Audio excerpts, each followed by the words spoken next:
नमस्कार। 9 बजे के बुलेटिन की शुरुआत इंडिया न्यूज के साथ आपके साथ हूं मैं राजीव शर्मा। बुलेटिन की शुरुआत उसी बात से जो आजकल सबकी जुबान पर है। भारत पाकिस्तान के बीच भारी तनाव जारी है। ऑपरेशन सिंदूर से घबराकर पाकिस्तान ने 3 दिन के भीतर ही सीजफायर की गुहार लगाई। भारत ने इसे मान लिया। पहलगाम में हुआ आतंकी हमले का जो सबक पाकिस्तान समर्थित आतंकवादियों को देना था वो दे दिया गया। पाकिस्तान और पीओके में घुसकर आतंकी और उनके ठिकानों को उजाड़ दिया गया।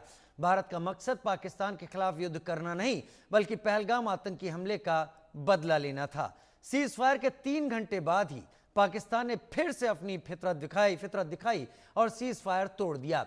एलओसी पर सीमा पार से गोलीबारी की, बॉर्डर से लगे राज्यों में ड्रोन अटैक की भी कोशिश की जिसे भारतीय सेना ने नाकाम कर दिया। एलओसी पर पाकिस्तान को करारा जवाब भी दिया। भारत ने अपने पाकिस्तान को साफ और सख्त लहजे में आगाह कर दिया।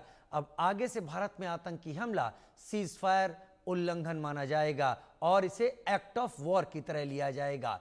पाकिस्तान जैसी हरकत करेगा उसे भारत वैसा ही मुंहतोड़ जवाब देगा। पाकिस्तान के उकसावे को युद्ध की शुरुआत माना जाएगा। पाकिस्तान को यह नहीं भूलना चाहिए कि ऑपरेशन सिंदूर लगातार जारी है, रुका नहीं है। सावधान पाकिस्तान, छेड़ोगे तो छोड़ेंगे नहीं।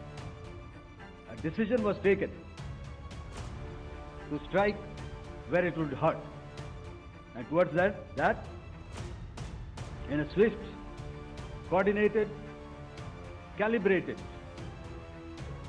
attack, we struck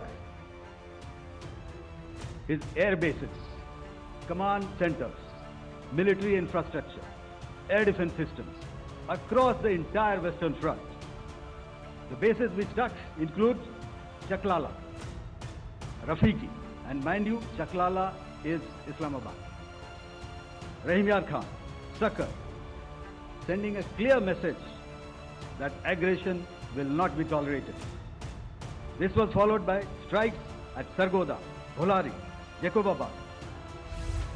आतंकी वारदात की तो युद्ध की कार्रवाई होगी।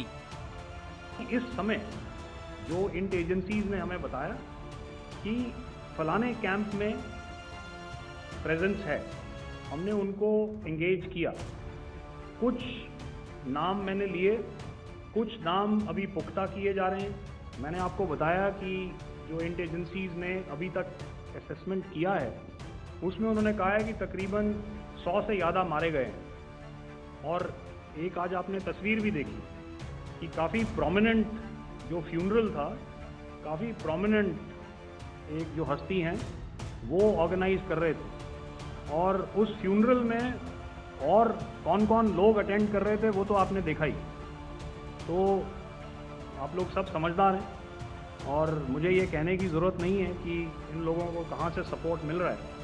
अगर नहीं मिल रहा होता तो ऑपरेशन सिंदूर नहीं होता। उसी की वजह से है ये ऑपरेशन। अब दिया कोई आघात वैसे ही निपटेगा Bharat. We have quantitative and qualitative edge to deliver a massive blow to our adversary, and we completely dominate in the maritime front. Indian Navy's action is part of the escalation ladder mechanism which we have worked out amongst 3 services. This time, if Pakistan dare take any action, and Pakistan knows it, what we are going to do. आतंकी हमलों से आओ बाज, नहीं तो मानेंगे act of war. तो हमारे साथ इस वक्त बड़ी खबर का रुख कर लेते हैं। इस वक्त आ रही बड़ी खबर जहां पर जैसलमेर में शाम 7:30 बजे ब्लैक आउट हुआ है।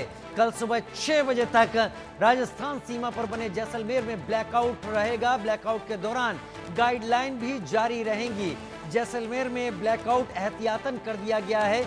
हालांकि पाकिस्तान की तरफ से अब तक एक्टिविटी नोटिस नहीं हुई है, लेकिन ये ब्लैकआउट जैसलमेर में जारी रहेगा।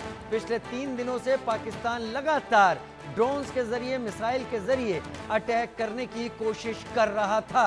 कल सुबह 6 बजे तक ये ब्लैकआउट जारी रहेगा। आज शाम 7:30 बजे जैसलमेर में ये ब्लैकआउट कर दिया गया।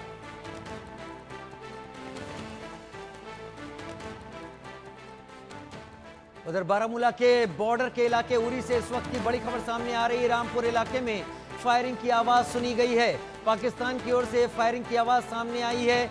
कल ही पाकिस्तान के डीजीएमओ ने बात कर गन्स को खामोश रखने की बात कही थी, लेकिन कल भी ऐसा ही हुआ और आज उरी में ऐसी ही खबर सामने आ रही है, जहां पर पाकिस्तान की पोस्ट से फायरिंग की खबरें सामने आ रही हैं।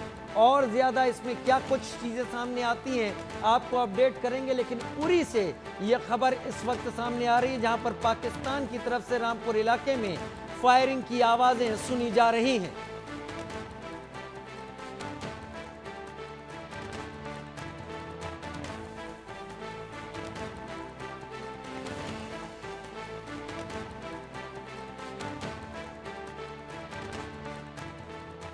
लेकिन भारत ने सख्त संदेश दिया है पाकिस्तान को। ऑपरेशन सिंदूर के जरिए पाकिस्तान से जारी तनाव के बीच भारत ने पाकिस्तान को सख्त रूप से चेता दिया। पाकिस्तान को भारत ने सख्त चेतावनी दी, भविष्य में कोई भी, जी हां, भविष्य में कोई भी आतंकी वारदात एक्ट ऑफ वॉर मानी जाएगी।